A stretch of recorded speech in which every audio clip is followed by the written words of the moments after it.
Hello, everybody. Good morning to all my dear students. सभी का मेरे इस चैनल पर आपको स्वागत। और मैं आपके साथ केमिस्ट्री का जो पार्ट है वो क्लियर कर रहा हूँ। केमिस्ट्री के टॉपिक्स आपके साथ शेयर किए जा रहे हैं और होप आपको जो केमिस्ट्री के लेक्चर्स हैं वो बहुत ही बढ़िया ढंग से समझ आ रहे होंगे। तो आज का टॉपिक रहेगा, इलेक्ट्रोकेमिस्ट्री यूनिट चल रही है हमारी, concentration cell. Dear student, concentration cell क्या होता है इसके बारे में पहले मैं ब्रीफ करूंगा और उसके बाद फिर मैं आपके साथ इसकी पूरी डिटेल वर्किंग, एनोड क्या है, कैथोड क्या है, नन्नेस्ट इक्वेशन लगानी, वो सब कुछ बातें आपके साथ शेयर करूंगा। कंसंट्रेशन सेल, नाम है कंसंट्रेशन सेल। जो हमने डेनियल सेल पढ़ा था उसके अंदर एक जिंक होता था, एक कॉपर होता था, लेकिन कंसंट्रेशन सेल के अंदर दोनों इलेक्ट्रोड एक ही एलिमेंट्स के होंगे। अंडरस्टैंड क्या बताया मैंने? दोबारा रिपीट कर रहा हूं। कंसंट्रेशन सेल के अंदर दोनों इलेक्ट्रोड्स हमारे एक ही मेटल के होंगे। तो कैसे वर्किंग करेगा? अब कंसंट्रेशन जो सोल्यूशन की लेनी है उसी मेटल के सोल्यूशन की सोल्यूशन लेना होता है और उसकी कंसंट्रेशन अलग अलग रहेगी, तो वो बन जाएगा कंसंट्रेशन सेल। तो कितना आसान है, क्या समझ आया? कि ऐसा सेल जिसके अंदर एक प्रकार के ही इलेक्ट्रोड यूज़ किए जाएंगे और उनको डिप किया जाएगा अलग अलग कंसंट्रेशन वाले सोल्यूशन के अंदर।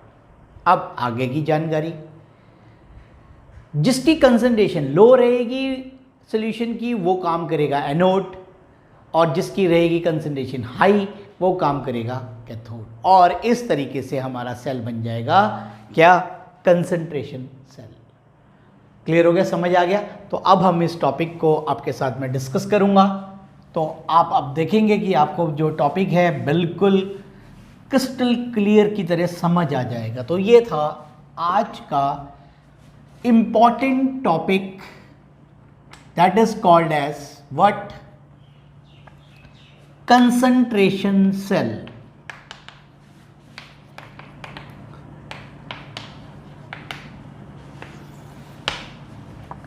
इसके लिए आपने एक ही कंटेनर लेना है और इस कंटेनर को पार्टीशन कर दी गई है।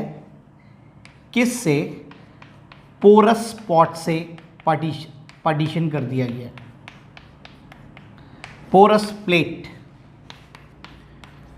पोरस प्लेट यहां पर वर्क कर रही है एज ए सॉल्ट ब्रिज। इधर भी जिंक मेटल का रॉड और इधर भी जिंक मेटल का ही रॉड। तो ये zinc metal, this is also the zinc metal. अब सॉल्यूशन भी इसमें सेम लेना है। सेम का मतलब केमिकल तो सेम लेकिन कंसंट्रेशन अलग, इसका C1 और इसका C2। अब मोलर नहीं लिखना है, कहीं 1 मोलर लिख दें क्वेश्चन गलत हो जाएगा। लो कंसंट्रेशन है C1 और C2 की हाई कंसंट्रेशन है। तुम कहोगे सर हाई और लो कैसे सर? इसमें सॉल्यूट की मात्रा कम है, इसमें सॉल्यूट की मात्रा ज़्यादा है। और इसको यहां से कंसंट्रेशन समझ आ गई। इसको मैंने उसी तरीके से वोल्ट मीटर फॉलोड बाय की और फिर कॉपर वायर द्वारा जोड़ दिया। तो ये हमारा बन गया सेल, कंसंट्रेशन सेल, नॉट है तो इलेक्ट्रोकेमिकल सेल ही, लेकिन ये अब इसका आगे पार्ट है concentration cell. This part is anode negative, this part is cathode that is positive. तो in this type of cell we use the same metal electrode. एक ही प्रकार के मेटल इलेक्ट्रोड यूज करने हैं. dipped into the solution of different concentration.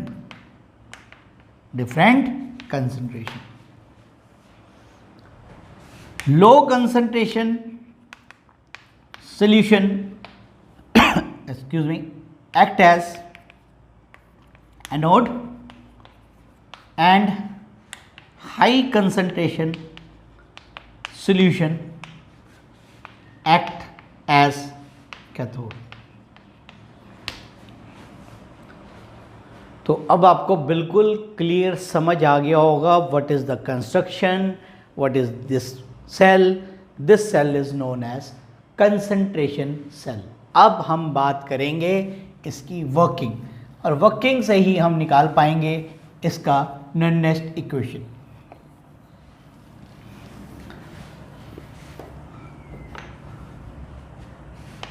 Working of cell at anode, zinc metal is changing into zinc plus 2 concentration C1 plus 2 electron. C1 concentration है, इसकी concentration हमने साथ में लिखी. और अब हम यहाँ पर कैथोड का रिएक्शन लिखेंगे. कैथोड का रिएक्शन भी सेम, क्योंकि दोनों इलेक्ट्रोड जिंक मेटल ही है. इसी को चेंज करके, बट यहाँ पर C2 आ जाएगा, plus 2 electron gives you zinc metal. तो अगर आप ध्यान से देखें तो ये C1 है इधर, और इधर क्या है बेटा, C2. क्लियर हो गया. तो जब हम इसका कंप्लीट रिएक्शन लिखते हैं तो हमारे पास आपको याद रखना है Zn प्लस 2 C2 लेफ्ट पे है और Zn प्लस 2 C1 राइट पे है. तुम कहोगे सर ये क्यों बता रहे हो हमें? ये इसलिए बता रहा हूँ क्योंकि जब आप नन्नेस्ट इक्वेशन लिखेंगे जो कि है E naught is equal to E naught cell minus 0.0591 divide by n log of Kc. तो Kc is C1 upon C2. Clear हो गया. E नॉट सेल दोनों पोटेंशियल जिंक के हैं, तो टोटल क्या आ गया, 0. तो E is equal to minus 0.591 divide by n log C1 upon C2.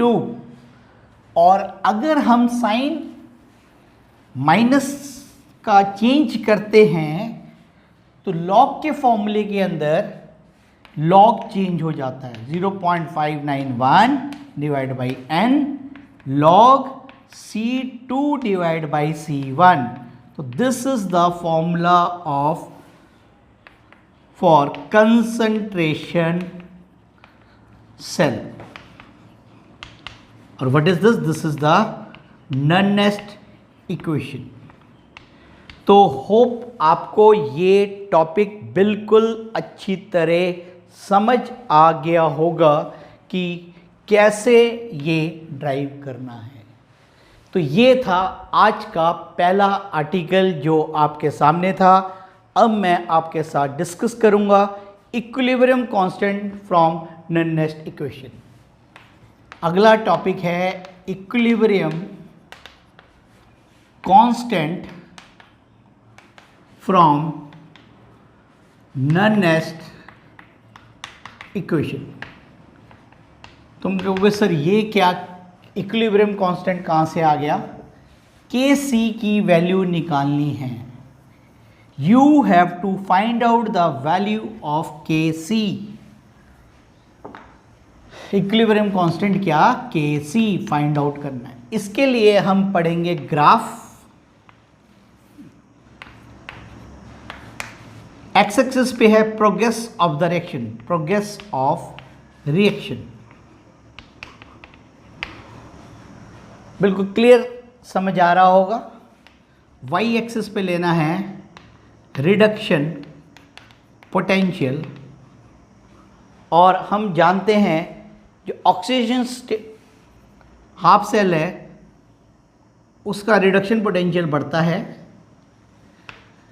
और रिडक्शन हाफ सेल का घटता है। और जब ये दोनों एक पॉइंट के ऊपर मिल जाते हैं, पैरेलल हो गए, तो that point is called as equilibrium point.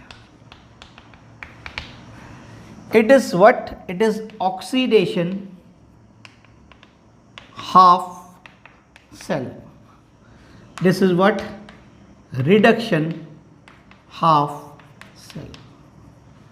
और जिस पॉइंट के ऊपर ये दोनों लाइनें मिल गई, उस पॉइंट को क्या बोलते हैं? Equilibrium point. यहाँ तक आपको सारा का सारा जो पॉइंट है अच्छी तरह समझ आ गया होगा। अब हम बात करेंगे बेटा points. Zinc metal act as an anode, comma oxidation takes place. Electrochemical cell की बात कर रहे हैं। Copper metal act as a cathode, reduction takes place. 3. Movement of SO4-2 ions is from copper sulfate solution to zinc sulfate solution through the salt bridge। ये हमने Daniel cell वाला इसमें ये कर रहे हैं। इससे हम इक्विलिब्रियम पॉइंट निकालेंगे, तो ये इसलिए सारा लिखा। अब आपको डेनियल सेल की रिडॉक्स रिएक्शन याद ही है। डेनियल सेल की क्या था dear students? Redox reaction zinc metal plus copper aqueous gives you copper metal plus Zn+2 aqueous. तो ये नेक्स्ट आर्टिकल चल रहा है, इसमें कोई कंसंट्रेशन सेल तो वहीं खत्म हो गया। अब हम इसका क्या लिखेंगे बेटा? नन-नेस्ट इक्वेशन अप्लाई करेंगे। Apply the Nernst equation. Nernst equation कल पढ़ाया, अभी भी बताया। E0 is equal to E0 cell minus, वो वाली वैल्यू लिख देते हैं, R into T N into F log natural K C. हो गया क्लियर? समझ आ रहा है? के सी क्या है यहाँ पर? Product divided by reactant. तो this value upon this value, molar concentration. तो E0 cell minus R into T NF log natural molar concentration Zn+2 ion divide by copper +2 ions. तो यहाँ तक आपको पूरा क्लियर समझ आ गया होगा। कोई डाउट तो नहीं? बोलें, किसी भी प्रकार की कोई पॉइंट में आपको कमी आ रही हो कि दिस इज कॉपर, तो कुछ नहीं समझ आया तो मेरे से आप यहाँ पर कमेंट्स में पूछ सकते हैं। तो दिस इज द फॉर्मूला। अब इसको हमारा जो मकसद है वो Kc निकालने का है। अब वो कैसे निकालेंगे? एट इक्विलिब्रियम तो कंसंट्रेशन सेल होता है, ये वैल्यू क्या होती है? 0। तो अब हम इस वाली इक्वेशन का नंबर डाल देते हैं, let it be equation number 1, let it be equation number 2। तो putting the above value in equation number 1। तो क्या आ गई बेटा? ये तो हमने डेनियल सेल के लिए लिखा है, हमें जनरल निकालना है। तो ये आ गई 0 is equal to E naught cell minus R into F, sorry R into T N into F log natural Kc। ठीक है, बिल्कुल क्लियर समझ आ रहा है? अब इसको चेंज कर देते हैं, E naught cell is equal to R into T N F log natural Kc। और इसके बाद बस सिंपल सा फॉर्मूला, क्या लॉग नेचुरल की वैल्यूज हमारी बुक्स में नहीं होती है, तो अब हम इसको log to the base E में कन्वर्ट कर देंगे।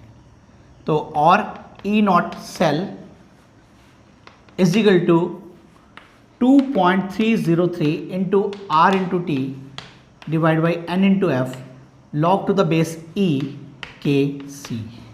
और दिस फॉर्मूला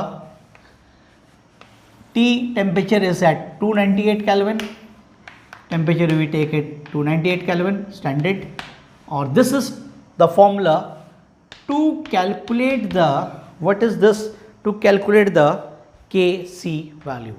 तो अगर आपको ये वैल्यू पता है तो आप यहाँ से Kc को निकाल लेंगे। तो कैलकुलेशन ऑफ Kc।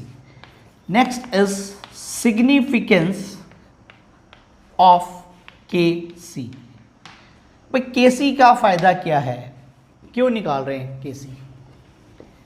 Kc बताता है कि रिएक्शन का कितने परसेंट प्रोसीड करेगा, कितने परसेंट कंप्लीट होएगा। Kc tells us about the extent of the redox reaction, extent of the redox reaction। Since in case of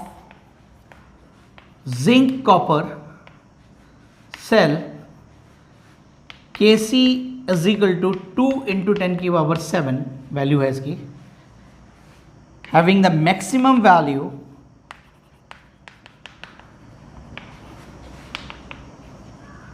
so that the extent of the reaction is nearly up to completion। Completion का मतलब पूरा reaction काम करता है। तो इसका मतलब तभी हम जिंक कॉपर सेल का ही प्रयोग ज़्यादा से ज़्यादा करते हैं। क्यों करते हैं वो आपको पता लग गया, क्योंकि Kc की वैल्यू सबसे सर्वाधिक है इसकी। तो जिनकी भी Kc की वैल्यू अधिक होगी तो ये कैसे निकालेंगे, इस फॉर्मूले से निकालेंगे। तो वो सेल सबसे ज़्यादा बेहतरीन परफॉर्मेंस करेगा। तो बेहतरीन परफॉर्मेंस के लिए हमें Kc की वैल्यू सबसे अधिक ढूंढनी है। तो ये था आज का लेक्चर। तो अब आपको लेक्चर्स जो है बहुत ही बढ़िया ढंग से समझ आ रहे हैं, न्यूमेरिकल्स कराए हुए भी समझ आ रहे हैं। बहुत ही अच्छा रिस्पांस मिल रहा है चैनल को। Thank you for watching this channel. और अभी भी जिन्होंने सब्सक्राइब नहीं किया वो ज़रूर सब्सक्राइब करें, जिससे कि वो कमेंट बॉक्स में जाकर अपने जो भी डाउट्स हैं वो मुझसे शेयर कर सकते हैं। उनके आंसर्स जो हैं मैं जैसे ही मैं देखूंगा कमेंट बॉक्स में, तो उनके आंसर्स मैं रिप्लाई करने की कोशिश करूंगा। तो thank you for once again watching my channel.